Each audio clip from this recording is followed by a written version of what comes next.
In the name of the Father, and the Son, and the Holy Spirit, one true God. Amen. Today, April 12th, civil calendar, and March 38th, the genuine Orthodox Church calendar. We commemorate our Holy Father John Climacus of the Ladder. The author of the famous ladder, he came from an unknown place to Mount Sinai as a 16-year-old boy and remained there first as a novice, then as a hermit, and finally as abbot of Sinai, until he died at the age of 80 in about 649 BC.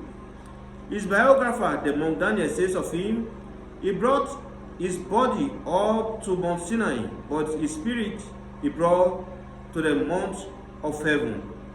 He spent 19 years in obedience to his spiritual father, Martyrius Anastasius of Mount Sinai, who saw John once as a young man, foreknew that he would be abbot of Mount Sinai. After the death of his spiritual father, John took himself off to a cave where he lived for 20 years in a strict asceticism. His disciple Moses fell asleep one day in the cool shade of a huge rock. John was at prayer in his cell, and perceiving that his disciple was in danger, began to pray for him. Moses came up to him later, fell to his knees, and began to thank him for saving him from certain death. And he related how he had heard John calling him in his sleep, and had jumped up at the very moment that a rock fell. Had he not jumped out of the way, the rock would certainly have killed him. At the importunate urging of the brethren, John accepted the abbacy and guided their souls to salvation with loving zeal. He once had a monk reproach him for being too verbose. He was not in the least angered, but was silent for an entire year, not uttering a single word, until the brethren begged him to speak. He then began to instruct them with the wisdom with which God had endowed him. Once 600 pilgrims came to Mount Sinai.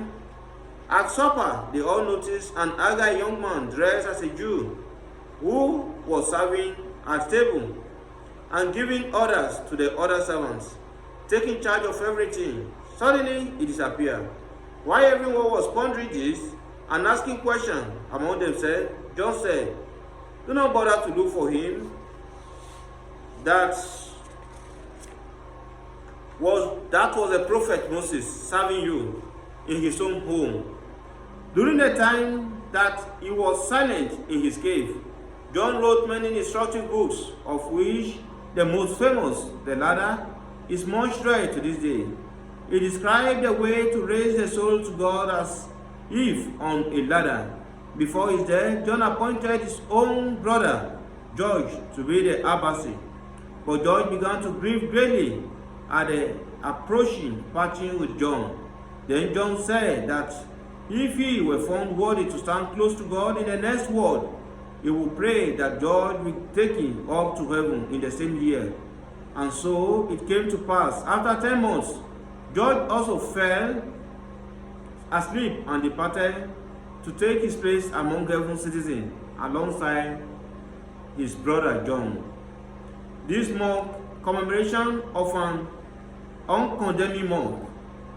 This monk died joyfully because he had never in his life condemned anyone. He was lazy, careless, disinclined to prayer, but throughout his entire life, he had never judged anyone. And when he lay dying, he was full of joy. The brethren asked him how he would die so joyfully with all the saints. And he replied, "I have just seen the angels, and they showed me a page with all my many sins. I said to them, the Lord said, judge not, that you be not judged. I have never judged anyone, and I hope in the mercy of God that he will not judge me." And the angels tore off the sheet of paper. Hearing this, the monk wondered at it and learned from it. For consideration, in the humble of oneself, or in the humbly of oneself, before men, it's needful that one might be exalted before God. And temporal toil is a prerequisite of immortal life. that what does it matter if some shake their head and laugh at your self-abasement? John the Hesychast was 10 years bishop and on as canon, after which time he realized that worldly honors were hindering him. So he disguised himself as a simple monk and went to the monastery of St. Sava and sanctified. He was given the task of collecting and carrying wood and cooking lentils for the workmen. When he was discovered there also, he shot himself in his head and lived there for 47 years on cabbage. You see how the fathers fled earthly honors? Yet, how many people in our days engage in a foolhardy struggle for them, squandering their souls for the sake of dust and ashes. Thank you for listening. Subscribe for the regular update of a new video each time it's being posted on daily basis, and help us to share to as many as possible number of people. This is the New Orthodox Church of America in Nigeria. If you want to know more about this church, kindly leave a message or you call a line 080-3490-6245. If you are calling outside Nigeria, you can add the international code +234. Thank you, and may God bless you. Through the prayers of our Holy Fathers, Lord Jesus Christ our God, have mercy on us and save us. Amen.